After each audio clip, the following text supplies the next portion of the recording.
మీరే ఏమైనా చెప్పాలనుకుంటే చెప్పండి సార్. గంగా, యాక్చువల్గా నేను నిన్ను పెళ్లి చేసుకునే ఉద్దేశం ఏంటో నీకు తెలుసు కదా? తెలుసు సార్. నన్ను బాక్సింగ్ ఛాంపియన్ చేయడానికి, నా ద్వారా మీ కలని నెరవేర్చుకోవడానికి. ఎస్, మన పెళ్లి ఒక ఛాలెంజ్ లాంటిది గంగా. నిన్నొక సక్సెస్ఫుల్ బాక్సర్గా నిలబెట్టి నేను కోల్పోయిన అన్నిటినీ నీకు దక్కేలా చేసి నేను గెలవాలనుకుంటున్నాను.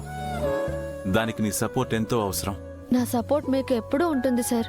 మీరన్నారు కదా గెలవాలంటే ఒక టార్గెట్ ఉండాలని. మా అమ్మ నాన్నల్ని గౌరవంగా తలెత్తుకునేలా చేయడమే కాదు, మిమ్మల్ని గెలిపించడం కూడా నా టార్గెటింగే. నా టార్గెటింగ్ నేను చేరుకునే వరకు మీకెప్పుడు సపోర్టింగ్ చేస్తాను. ఈ రోజే డౌన్లోడ్ చేయండి, మీ ఫేవరెట్ షోస్ చూడండి.